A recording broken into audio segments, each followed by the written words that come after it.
আলহামদুলিল্লাহ রব্বিল আলামিন ওয়াসসালাতু ওয়াসসালামু আলা সাইয়্যিদিল মুরসালিন আম্মা বা'দ ফাআউযু বিল্লাহি মিনাশ শাইতানির রাজীম বিসমিল্লাহির রহমানির রহিম আসসালাতু ওয়াসসালামু আলাইকা ইয়া রাসূলুল্লাহ আসসালাতু ওয়াসসালামু আলাইকা ইয়া হাবিবাল্লাহ আসসালাতু ওয়াসসালামু আলাইকা ইয়া নবিয়াল্লাহ ওয়া আলা আলিকা ওয়া আসহাবিকা ইয়া নূরাল্লাহ। মাদানী চ্যানেলের দর্শকবৃন্দ, কাছে কিংবা দূর থেকে, দেশ কিংবা প্রবাস থেকে যারাই আমাদের সাথে আছেন সকলকে জানাই আন্তরিক মুবারকবাদ ও শুভেচ্ছা। আলহামদুলিল্লাহ, পবিত্র রজব মাস আমাদের মধ্যে অতিবাহিত হচ্ছে। রজব তার স্বীয় বরকত, স্বীয় রহমত বন্টন করছে। আর রজবের অন্যতম প্রসিদ্ধ ঘটনা হচ্ছে শবে মেরাজ। আর সেই মেরাজের বেশ কিছু আলোচিত বিষয়, যেগুলো আমাদের ঈমানকে বৃদ্ধি করে, যেগুলো হুজুর সাল্লাল্লাহু আলাইহি ওয়াসাল্লামের সম্মানের সাথে জড়িত, যেগুলো আমাদের আকীদার সাথে জড়িত, সে বিষয়গুলো আমরা এই আরশের মেহমান অনুষ্ঠানে জানার চেষ্টা করছি। ইনশাআল্লাহ আজও এর ব্যত্যয় ঘটবে না। আজও আমরা কিছু চমৎকার আলোচনা শ্রবণ করব। আসুন, আলোচনা শুরু করার পূর্বে আমরা একটি দরুদ শরীফের ফজিলত শ্রবণ করে নিই। প্রিয় নবী রাসূল আরবি সাল্লাল্লাহু তাআলা আলাইহি ওয়াসাল্লাম ইরশাদ করেছেন, লা ওয়াদুআ লিমান লাম ইউসাল্লি আলা নবিয়্যি সাল্লাল্লাহু আলাইহি ওয়াসাল্লাম। অর্থাৎ ওই ব্যক্তির অজু নেই যে প্রিয় নবী রাসূল আরবি সাল্লাল্লাহু আলাইহি ওয়াসাল্লামের প্রতি দুরুদ শরীফ পড়েনি। আল্লামা আব্দুর রউফ মুনাওয়ি রহমাতুল্লাহ তাআলা আলাই তিনি এর ব্যাখ্যায় বলেন, অর্থাৎ ওই ব্যক্তির অজু পরিপূর্ণ হবে না বা পরিপূর্ণ সওয়াব সে পাবে না যে অজুর পর হুজুর সাল্লাল্লাহু আলাইহি ওয়াসাল্লামের প্রতি দুরূদ শরীফ পাঠ করে না। তো ইনশাআল্লাহ আমরাও নিয়ত করে নিই, আমরা অজুর পর হুজুর সাল্লাল্লাহু আলাইহি ওয়াসাল্লামের প্রতি দুরূদ শরীফ পাঠ করে নেব। আসুন, অনুষ্ঠানের বরকতে আমরা একবার দুরূদ শরীফ পাঠ করে নিই। সাল্লু আলাল হাবিব সাল্লাল্লাহু তাআলা আলা মুহাম্মদ সাল্লাল্লাহু আলাইহি ওয়াসাল্লাম। আজ আমরা শুনব হুজুর সাল্লাল্লাহু আলাইহি ওয়াসাল্লাম এর মেরাজের দ্বিতীয় অংশ।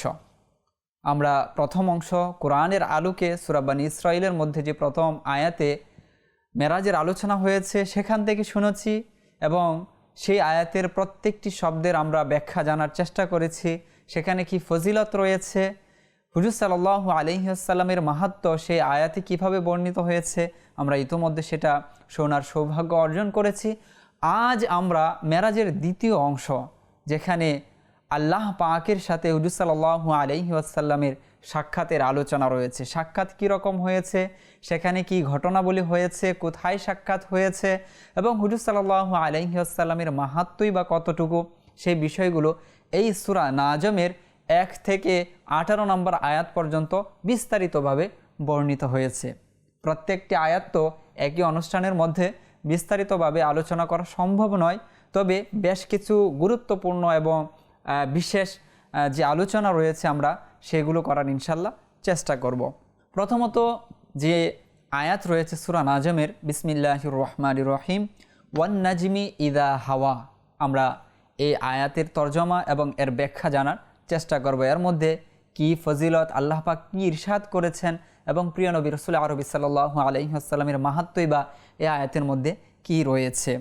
আল্লাহ পাক ইরশাদ করেছেন, ওয়ান নাজমি ইদা হাওয়া, ওই পবিত্র নক্ষত্র, মহান নক্ষত্র মুহাম্মদ সাল্লাল্লাহু আলাইহি ওয়াসাল্লামের শপথ, যখন তিনি মেরাজ শেষে আবার পৃথিবীতে ফিরে এসেছেন। এই আয়াতের ব্যাখ্যায় হযরত সাইয়্যিদুনা ইমাম জাফর সাদিক রহমাতুল্লাহ তাআলা আলাই বলেন, নজম দ্বারা হুজুর সাল্লাল্লাহু আলাইহি ওয়াসাল্লামকে বোঝানো হয়েছে এবং যে হাওয়া, ইদা হাওয়া, এর দ্বারা তার মেরাজ শেষে জমিনে ফিরে আসাকে বোঝানো হয়েছে।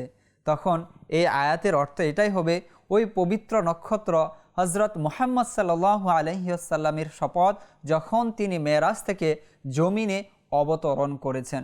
তাফসিরে সাবিতে এই কথাটাই এভাবে বর্ণিত করা হয়েছে যে, ইয়ানি মুহাম্মদ সাল্লাল্লাহু আলাইহি ওয়াসাল্লাম আনজালা মিনাস সামাই ইলাল আরদি লাইলাতাল মিরাজ, অর্থাৎ মুহাম্মদ সাল্লাল্লাহু আলাইহি ওয়াসাল্লাম আসমান থেকে জমিনে মেরাজের রাতে অবতরণ করেছেন। কেউ কেউ বলেন হাওয়ার অর্থ, অর্থাৎ ওয়ান নাজমি ইদা হাওয়া, এর অর্থ হচ্ছে যে মেরাজের রাতে হুজুর সাল্লাল্লাহু আলাইহি ওয়াসাল্লাম সর্বোচ্চ স্থানে তিনি পৌঁছেছিলেন, অর্থাৎ এর উপরে আর যাওয়া যায় না। আল্লাহ পাক তো হুজুর সাল্লাল্লাহু আলাইহি ওয়াসাল্লামকে ঊর্ধ্ব ভ্রমণ করিয়েছেন, অর্থাৎ উপরের দিকে নিয়েছেন। তো উপরের দিকে যেতে যেতে যেতে লাস্ট স্টেপ, এর উপরে আর যাওয়া যায় না। তো ইদা হাওয়া অর্থাৎ হুজুর সাল্লাল্লাহু আলাইহি ওয়াসাল্লাম সেই স্থান পর্যন্ত পৌঁছেছিলেন। আচ্ছা, এর ব্যাখ্যা কে করেছে আমরা শুরুতেই শুনলাম, ইমাম জাফর সাদিক রহমাতুল্লাহ তাআলা আলাইহি। ইমাম জাফর সাদিক কে ছিলেন? ইমাম জাফর সাদিক রহমাতুল্লাহ তাআলা আলাইহির সম্মানিত পিতা হচ্ছেন ইমাম বাকের রহমাতুল্লাহ তাআলা আলাইহি, তার পিতার নাম হচ্ছে ইমাম জাইনুল আবিদিন রহমাতুল্লাহ তাআলা আলাইহি, তার পিতার নাম হচ্ছে ইমাম হুসাইন রাদিয়াল্লাহু তাআলা আনহু। অর্থাৎ হুজুর সাল্লাল্লাহু আলাইহি ওয়াসাল্লামের বংশধরের একজন হচ্ছেন হযরত ইমাম জাফর সাদিক রহমাতুল্লাহ তাআলা আলাইহি।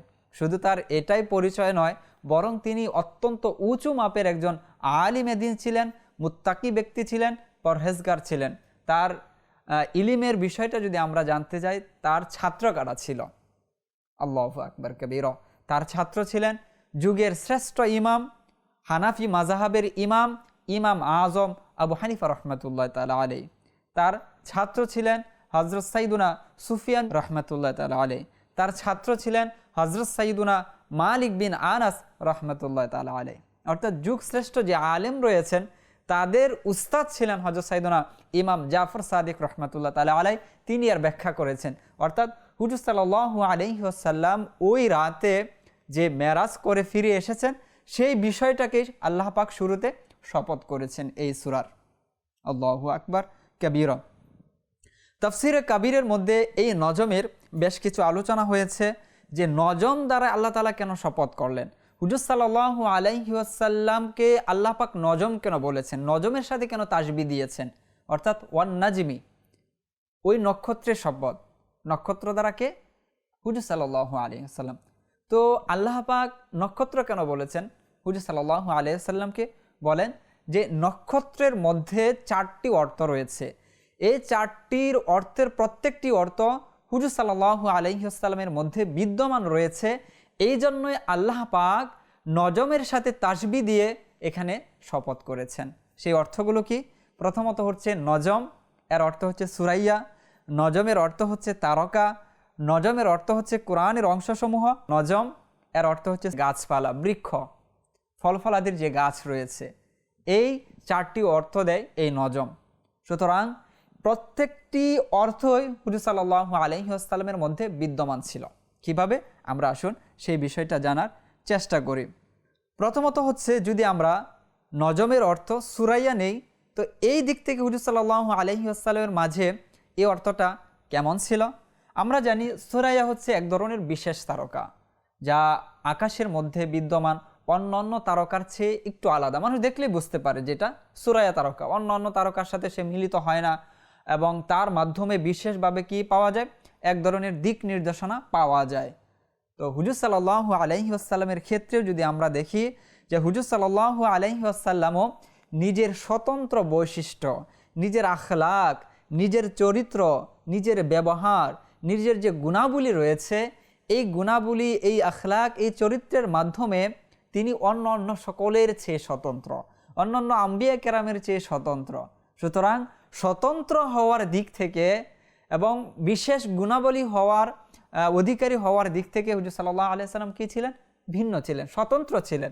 তো এই সুরাইয়া তারকা এবং হুজুর সাল্লাল্লাহু আলাইহি ওয়াসাল্লামের সাথে এই যে মিল রয়েছে, এই মিলের বিবেচনায় এখানে হুজুর সাল্লাল্লাহু আলাইহি ওয়াসাল্লামকে নজম বলেছেন, আর নজমের মাধ্যমে আল্লাহ তাআলা কী করেছেন? শপথ করেছেন। এটা ছিল একটি। দ্বিতীয়ত হচ্ছে তারকা। এই নজমের আরেকটি অর্থ হচ্ছে তারকা। তো তারকার সাথে কিভাবে মিল রয়েছে হুজুর সাল্লাল্লাহু আলাইহি ওয়াসাল্লামের? তারকা আকাশের মধ্যে 2 ধরনের রয়েছে। এক ধরনের তারকা হচ্ছে যেটা আমরা বাহ্যত দেখি আকাশের দিকে তাকালেই, যে তারকা মিটিমিটি জ্বলছে, অজস্র অসংখ্য তারকা। তো এই তারকার কাজ কি? যখন মানুষ রাতে সফর করে, বিশেষত সমুদ্রে যারা সফর করে, তারা এই তারকার মাধ্যমে রাস্তা নির্ণয় করে, পথের সঠিক দিশা পায়, যে আসলে আমরা কোন দিকে গেলে পরে সঠিক রাস্তাটা পাবো, সঠিক গন্তব্যে আমরা পৌঁছাতে পারবো। তো হুজুর সাল্লাল্লাহু আলাইহি ওয়াসাল্লাম হচ্ছেন সেই সত্তা, যার দিকে মানুষ অগ্রসর হলে পরে সঠিক দিশা পেয়ে যায়। যার অনুসরণ করলে পরে বান্দা জান্নাতের রাস্তা পেয়ে যায়, হেদায়াতের রাস্তা পেয়ে যায়। তো এই দিক থেকে একটা মিল রয়েছে।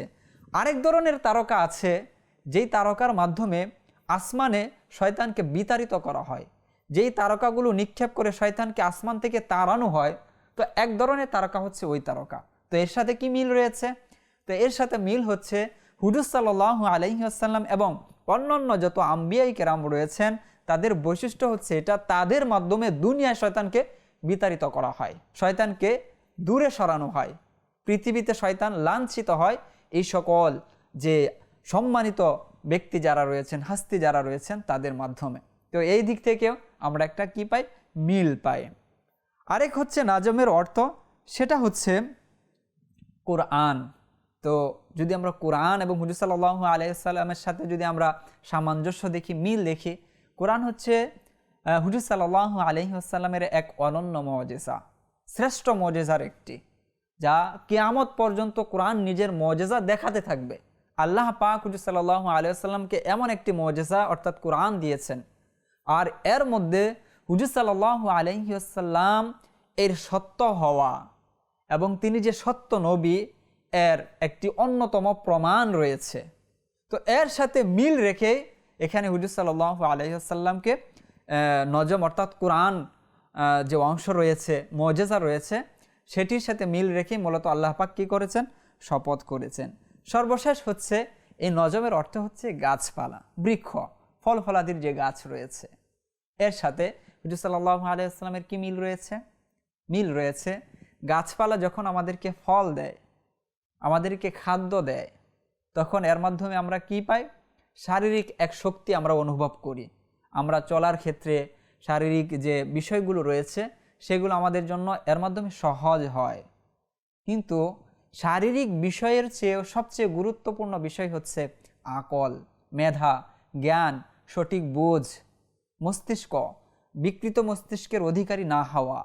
আকল যেন আমাদেরকে খেয়ালখুশি মোতাবেক চলাতে না পারে, এর চিকিৎসা, এর সংশোধন, এর ইসলাহ, এটা কিভাবে অর্জিত হয়?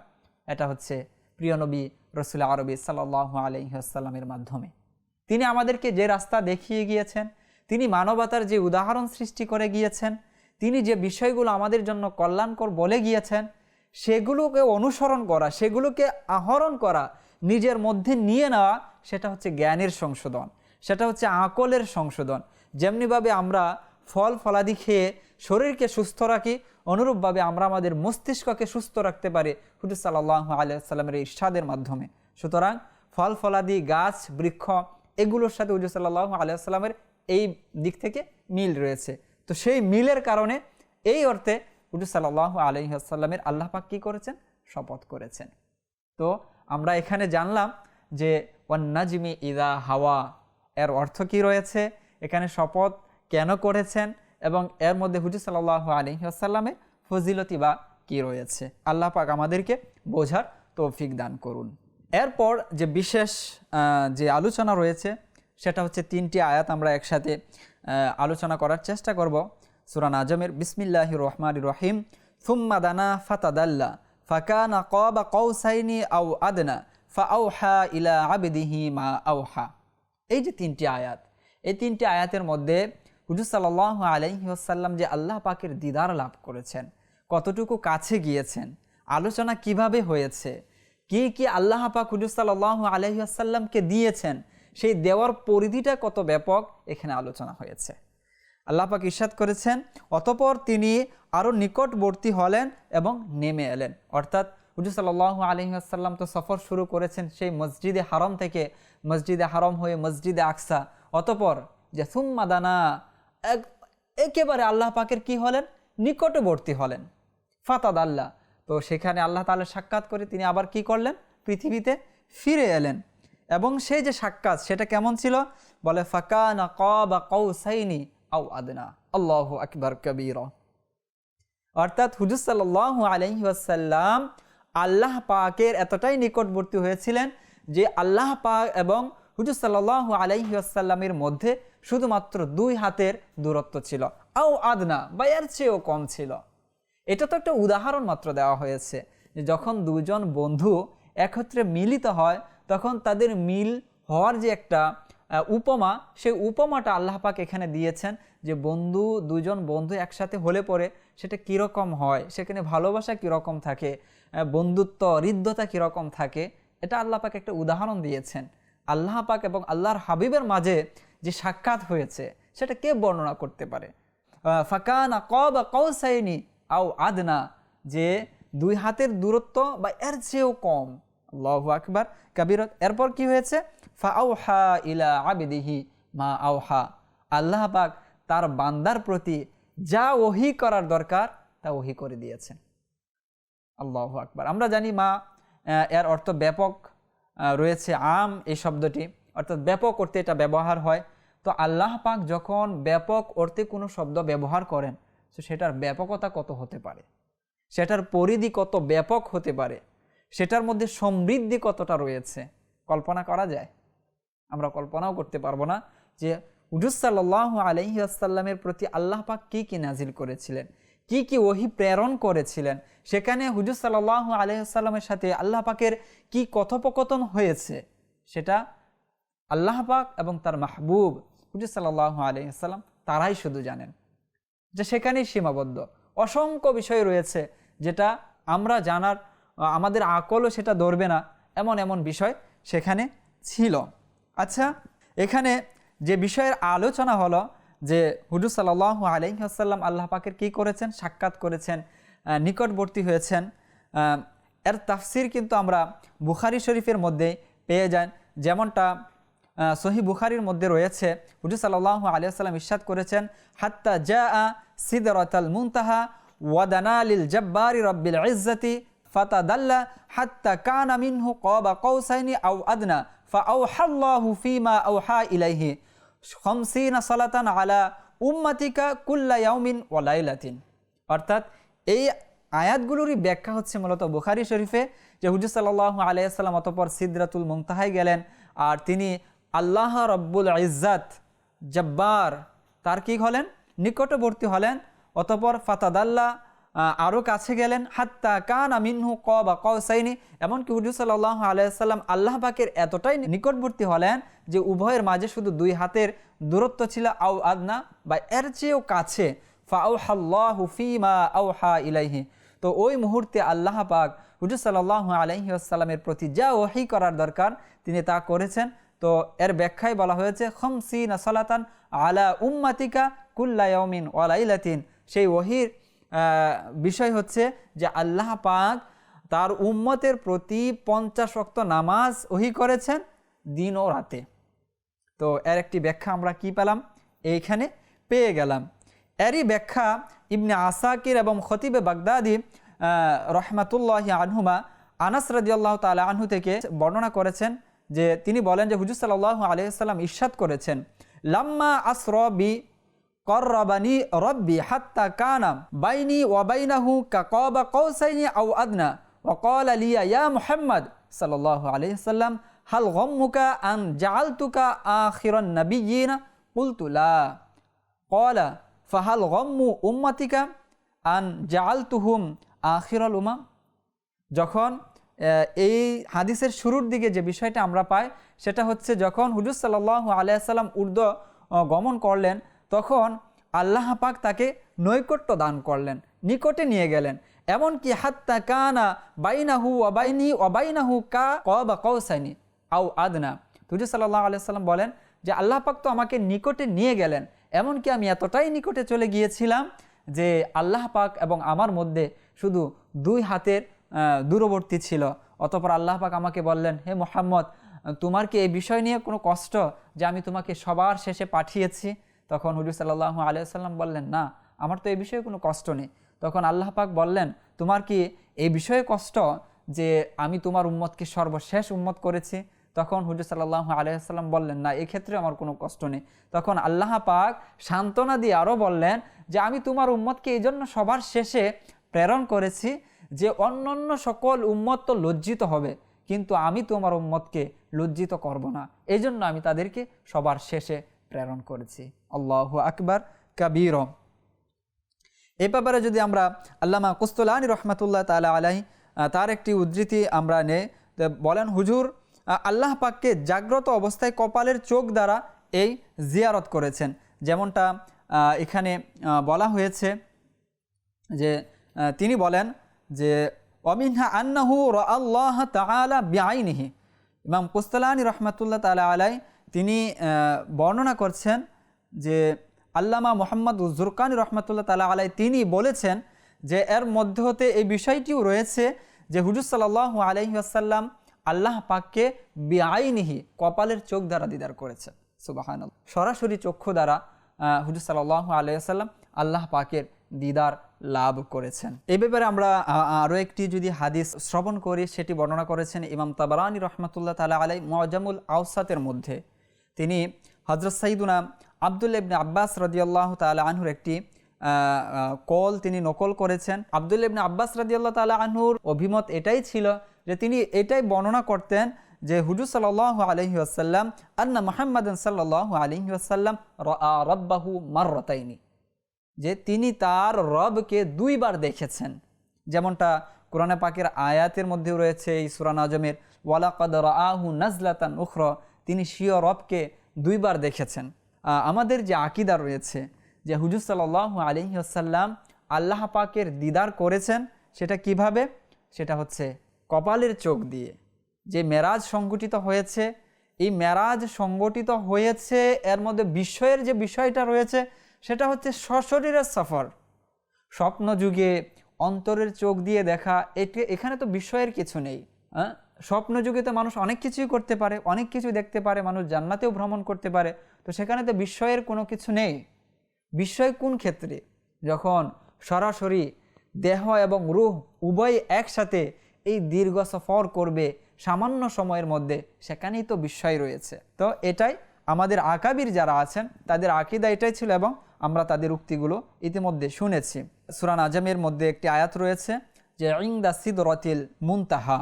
তো এখানে ইনদা সিদরাতিল মুনতাহা দ্বারা কি বোঝানো হয়েছে এই ব্যাপারে হযরত সাইয়্যিদাতুনা আসমা বিনতে আবু বকর রাদিয়াল্লাহু আনহুমা তিনি বর্ণনা করেন যে হুজুর সাল্লাল্লাহু আলাইহি ওয়াসাল্লাম যে সিদরাতুল মুনতাহা বিষয়ক আলোচনা করতেন। তো এ ব্যাপারে যখন আমার নিকট পৌঁছালো যে হুজুর সাল্লাল্লাহু আলাইহি ওয়াসাল্লাম এই ব্যাপারে আলোচনা করেন, তো হুজুর সাল্লাল্লাহু আলাইহি ওয়াসাল্লামকে আমি জিজ্ঞাসা করলাম, ইয়া রাসূলুল্লাহ, ইয়া হাবিবাল্লাহ, মা রাআইতু ইনদাহা, যে আপনি সিদরাতুল মুনতাহার আলোচনা তো করেন, তবে সেখানে আপনি কি দেখেছেন? মা রাআইতু ইনদাহা, যেমনটা কোরআনে পাকের আয়াতেও রয়েছে ইনদা সিদরাতিল মুনতাহা ইনদাহা জান্নাতুল মাওয়া ইয ইয়াগশা সিদরাতা মা ইয়াগশা। তো এই আয়াতের ব্যাখ্যায় তিনি মূলত জানতে চাচ্ছেন হুজুর সাল্লাল্লাহু আলাইহি ওয়াসাল্লামের কাছ থেকে। মানে বিষয়টা আরও ক্লিয়ার হচ্ছে যে এই যে আপনি আলোচনা করছেন, সেখানে দিদারের কথা বলছেন, তো এটা আসলে কি দেখেছেন আপনি?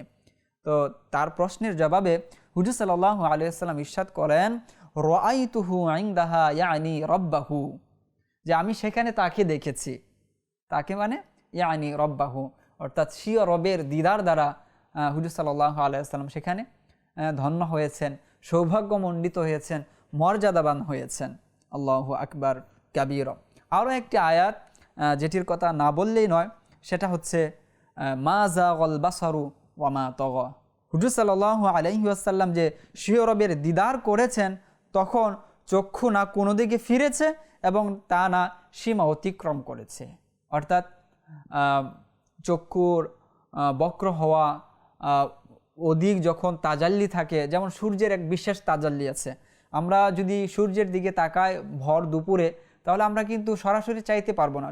চোখের মধ্যে কি হয়ে যাবে, এক ধরনের বক্রতা তৈরি হবে, আমরা ব্রু কুচকে বিভিন্নভাবে আমরা কি করব, সূর্যের দিকে তখন তাকানোর চেষ্টা করব। তো হুজুর সাল্লাল্লাহু আলাইহি ওয়াসাল্লাম আল্লাহ পাকের দিদার করেছেন।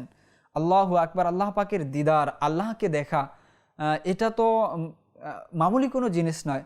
তো আল্লাহ পাককে দেখেছেন, সেই মুহূর্তে হুজুর সাল্লাল্লাহু আলাইহি ওয়াসাল্লামের দেখাটা কেমন ছিল সেটারও বর্ণনা আল্লাহ পাক দিচ্ছেন যে আমার হাবিব আমাকে তো দেখেছে, তো তখন তার যে দেখার অবস্থাটা ছিল মা যাগাল বাসারু, তার দৃষ্টি ফিরে যায়নি, অর্থাৎ চোখ ফিরে যাওয়া, ব্রু কুচকানো বা তাকাতে যে কষ্ট হওয়ার বিষয়টি এটি হয়নি। মা যাগাল বাসারু, চোখ ফিরে যায়নি, দৃষ্টি বাঁকা হয়নি, এবং ওয়ামা তাগা, এবং সীমা অতিক্রম করেনি। অর্থাৎ যেভাবে দর্শন করা দরকার, যেভাবে কোনো জিনিসকে ভালোভাবে দেখা যায়, আল্লাহ পাকের দিদার হুজুর সাল্লাল্লাহু আলাইহি সাল্লাম অনুরূপভাবে করেছেন। এর মধ্যে না দৃষ্টি এদিক সেদিক হয়েছে, না দৃষ্টি ফিরে গিয়েছে, না দৃষ্টি অতিক্রম করেছে। আল্লাহ পাকের দিদার হুজুর সাল্লাল্লাহু আলাইহি ওয়াসাল্লাম যথাযথভাবে করেছেন। এই আয়াতের ব্যাখ্যায় ইসমাইল হাক্কি রহমতুল্লাহ তাআলা আলাইহি বলেন, হুজুর সাল্লাল্লাহু আলাইহি ওয়াসাল্লাম আল্লাহ পাকের দিদার জাগ্রত অবস্থায় করেছেন। কেননা দৃষ্টিকে বক্র না হওয়ার দ্বারা বিশেষায়িত করা এই বিষয়ে দাবি করে যে দিদার জাগ্রত অবস্থায় হয়েছে। যদি দিদার অন্তর্দৃষ্টি দ্বারা হতো তাহলে এইভাবে হওয়ার কথা ছিল মা যাগ কলবাহু, অর্থাৎ এখানে আল্লাহ তাআলা মা যাগল বাসারু, বাসর বলতেন না, যে মা যাগ কলবাহু, অর্থাৎ তার যে অন্তর রয়েছে সেটা কি হয়নি, ফিরে যায়নি, সেটা কি হয়নি, সীমা অতিক্রম করেনি। সুতরাং এখানে সরাসরি আল্লাহ তাআলা বাসর বলেছেন। আর বাসর দ্বারা এই কি বলা হয়, চোখ যে রয়েছে, কপালের চোখ রয়েছে, সেটাকে বলা হয়। তিনি আরও বলেন, যদি কেউ বলে এখানে দৃষ্টি বক্র না হওয়া দ্বারা মূলত অন্তর্দৃষ্টি বক্র না হওয়াকে বোঝানো হয়েছে, সেক্ষেত্রে এর উত্তর কি হবে? সেক্ষেত্রে উত্তর হবে এই অর্থ নেওয়ার জন্য কোনো আলামত দরকার, কোনো করিনা দরকার, আর তা এখানে নেই। অর্থাৎ এটা সর্বজন স্বীকৃত যে যখন আমরা কোনো একটি শব্দের প্রকৃত অর্থ ছেড়ে রূপক অর্থের দিকে যাব, তখন অবশ্যই আমাদেরকে কোনো করিনার, কোনো আলামত, কোনো এরকম কি থাকতে হবে, চিহ্ন থাকতে হবে, কোনো নিদর্শন থাকতে হবে, এমন কোনো কিছু আমাদেরকে থাকতে হবে, আমাদের কাছে দলিল থাকতে হবে। যতক্ষণ পর্যন্ত আমাদের কাছে এরকম কোনো দলিল না থাকবে, ততক্ষণ পর্যন্ত আমরা প্রকৃত অর্থ ছেড়ে রূপক অর্থের দিকে যেতে পারবো না। এটাই আমাদেরকে ইসমাইল হাক্কি হানাফি রহমাতুল্লাহ তাআলা আলাইহি তিনি বলে দিয়েছেন, যে এখানে যদি কেউ বলে যে কপালের চোখ দ্বারা দিদার হয়নি, তাহলে অবশ্যই তাকে এরকম একটা দলিল দিতে হবে যে এই অর্থ ছেড়ে আমরা অন্তর্দৃষ্টির দিকে যাব, আর এটা এখানে নেই। সুতরাং আমাদেরকে কপালের চোখ দিয়ে দেখেছেন এটাকেই বিশ্বাস করতে হবে। আমরা কোরআনের আয়াতে মাধ্যমে, ব্যাখ্যার মাধ্যমে, হাদিসের মাধ্যমে, বুজুর্গানে দ্বীন তাদের উক্তির মাধ্যমে জানতে পারলাম যে এখানে হুজুর সাল্লাল্লাহু আলাইহি সাল্লামের মাহাত্ম্য, বিশেষত্ব, এবং তিনি সশরীরে দিদার করেছেন, তিনি কপালের চোখ দ্বারা আল্লাহ পাকের দিদার করেছেন, এটা প্রতীয়মান হয়েছে। আল্লাহ পাক আমাদের আকীদা, আমাদের বিশ্বাস কোরআন মোতাবেক বুজুর্গানে দ্বীন তারা যে বিশ্বাস লালন করেছেন, সেই বিশ্বাস লালন করার, ধারণ করার তৌফিক দান করুন। আমিন। বিজাহিন নবিয়্যিল আমিন। সাল্লু আলাল হাবিব সাল্লাল্লাহু তাআলা আলা মুহাম্মদ সাল্লাল্লাহু আলাইহি ওয়াসাল্লাম।